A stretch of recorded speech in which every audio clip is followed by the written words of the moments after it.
നിന്റെ കൈപ്പുളത്തിന്റെ രഹസ്യം എന്താ കളിക്കാണ്? എന്റെ വീട്ടിലോട്ട് വരാൻ ഇറങ്ങിയിട്ട് കൊല്ലം ജില്ല മൊത്തം തെണ്ടിക്കറങ്ങിയ ഒരു കഥയാണ് കേട്ടോ ഇന്ന് പറയുന്നത്. അപ്പൊ ശ്രുചേച്ചി അമൃതയും കൂടെ ഒരുമിച്ച് വീട്ടിലോട്ട് വന്ന് കയറിയിട്ടുണ്ട്.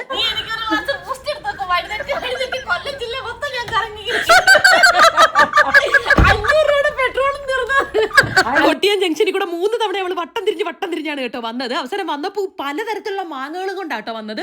ഞാനാണെങ്കിൽ ഈ ഒരു ബാസ്ക്കറ്റ് വാങ്ങി വെച്ചിട്ടുണ്ടായിരുന്നു കേട്ടോ. അതുകൊണ്ട് തന്നെ ഈ മാങ്ങ എല്ലാം കൂടെ പൊട്ടിച്ച് അതിലോട്ട് നിറച്ചങ്ങ് വെച്ചു. നല്ല ഭംഗിയായിട്ട് ഇരിപ്പുണ്ട് കേട്ടോ. അത് കഴിഞ്ഞിട്ട് അവർക്ക് ഞാൻ എന്റെ സ്പെഷ്യൽ ഫുഡൊക്കെ കൊടുത്തു കഴിഞ്ഞപ്പോഴത്തേന് അവൾ എന്നോട് ചോദിച്ചു, നിന്റെ കൈപ്പുളത്തിന്റെ രഹസ്യം എന്താ കളിക്കാണ്? എരിഞ്ഞു പണ്ടാരോടക്കി കരഞ്ഞുകൊണ്ട് ചോദിക്കുന്ന പോലെ നിങ്ങൾക്ക് തോന്നുന്നുണ്ടല്ലേ? അവൻ സ്നേഹം കൊണ്ടാടി മുത്തേന്ന് പറഞ്ഞിട്ട് നമ്മൾ പിന്നെ വൈകുന്നേരം തെണ്ടാൻ വേണ്ടി ഇറങ്ങി കേട്ടോ. അങ്ങനെ അവളുടെ കാറിലാണ് പോയത്. അപ്പോൾ ആദ്യം നമ്മൾ വെസ്റ്റ് സൈഡിൽ പോയിട്ട് അയ്യോ അവള് എടുക്കത്തെ പിശിക്കുക കേട്ടോ. എന്നോട് ആ കവറൊന്നും വേണ്ടെന്ന് പറഞ്ഞിട്ട് ഇതെല്ലാം കൂടെ കയ്യിൽ ചുമന്നുകൊണ്ടാണ് പോകുന്നത്. 500 ചെരുപ്പ് 500 കൂടുതലുള്ള ഞാൻ എടുത്തില്ലേ സത്യം.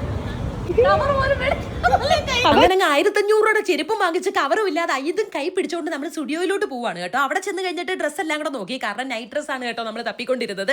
അങ്ങനെ കുറെ എണ്ണം നോക്കി നൈറ്റ് ഡ്രസ്സും എല്ലാം കൂടെ വാരി പൊക്കി നമ്മൾ അവിടെ നിന്ന് ഇറങ്ങി നേരെ സീച്ചറിന്റെ വീട്ടിലോട്ട് ചെന്ന് കേട്ടോ. ഇവിടെ ആണെങ്കിൽ അച്ഛനും അമ്മയും സീരിയൽ കാണുന്നതുകൊണ്ട് അമൃതയെ കണ്ടപ്പോഴത്തേക്ക് ഭയങ്കര സന്തോഷമായിരുന്നു കേട്ടോ. അച്ഛൻ ചട്ടൊക്കെ ഇട്ടോണ്ടിരിക്കുന്നത് കേട്ടോ. അമൃത വരുന്നതിന്റെ സ്പെഷ്യൽ ആയിട്ട് ഇട്ടതാണ് കേട്ടോ. അപ്പൊ അത്രേ ഉള്ളൂ മക്കളെ. Tata bye, see U.